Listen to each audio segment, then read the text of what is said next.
Pelosi.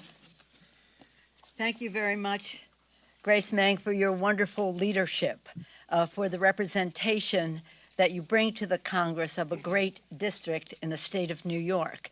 I've had the honor of visiting you there to see how you benefit from the, shall we say, exuberance of your beautifully diverse constituency, many from the AAPI community. Our Congress is truly blessed by your leadership as manifested today in this legislation on the brink of becoming, as you said, the law of the land. It is a momentous day, and so I want to salute all of our colleagues who are here, some who will speak, some who are a resource in this conversation, and their leadership has made a tremendous difference. I want to thank Judy Chu, the chair of CAPAC, who has been, well, I would say relentless is a minor word to use for her. In every manifestation, whether it's in her Committee of Ways and Means, whether it's in the crescendo meetings and the rest, whether it's in the full caucus, to constantly bringing to the attention of members what the challenge is out there, what the possibilities are for going forward. And today we will do so in a bipartisan way. Thank you, Judy Chu, for your leadership of CAPAC. John Beyer is champion of the Jabbar Hire No Hate Act, and you will hear from him. I'll introduce him momentarily. And I thought that Jerry Nadler's statement was not only a great statement for today, but a statement about his life in the Congress, where he has been making this fight for a very long time about ending hate in America. As Congresswoman Meng was speaking, I was recalling the day a month ago, was it? I've lost track of time, when we were on the Senate side, when the, was it the day of the president's speech? It was about a month ago. In any event, when we were standing there with Leader Schumer, with Mazie Hirono, with Tammy Duckworth, with Andy Kim, and with our distinguished author of this legislation, Grace Meng. And the thought that that bill was going to be going to the floor of the Senate and receiving bipartisan support was such a glorious thought. And now here we are following up on it. It did happen to make it the law of the land. It's so important. And I want to salute President Biden.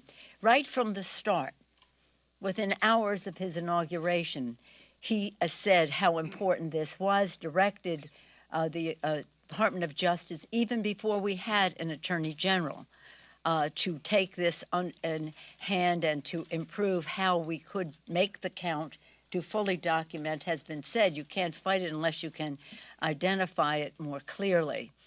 And he has been in support of that. And when he made his announcement on COVID, his speech to the nation on that subject, he included the AAPI violence as a challenge in our country. So this has been so much a part of the White House. I know he will welcome this legislation when it comes to him.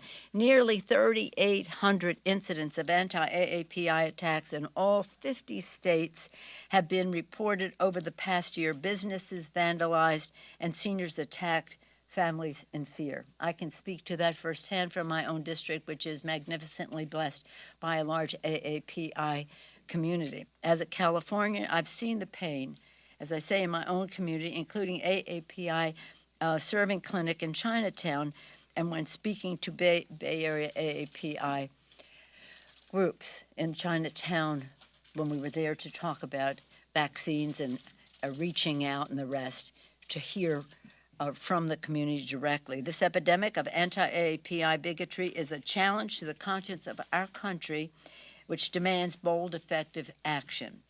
The bigotry is more shameful, given the AAPI's community heroism. 2 million fighting on the front lines of the pandemic. 2 million AAPI heroes fighting on the front line of it. The COVID-19 Hate Crimes Act will strengthen our defenses to prevent, report, and combat anti-AAPI violence, and it will build on steps, as I mentioned, already taken by President Biden. Together, these actions will make a significant difference in how we address hate crimes in America, not only during this pandemic, but for years to come. We know how we got into this situation. No need going into that, but let's get out of it. In the Senate, this legislation passed nearly unanimously, except for one person. And we hope to see that unity reflected here in the House. The AAPI Heritage Month, this month, the month of May, let us honor the AAPI community's contribution with action, ensuring every person can live with safety, dignity, and hope. What I hope is that the unity that's springing from this legislation will further engender more unity on other challenges that we face. And now it is my honor to yield the floor to the distinguished gentleman from Virginia, Mr. Byer, who has been mentioned, has been a leader in the Jabaya Hire No Hate Act. Mr. Byer. Thank you, Madam Speaker.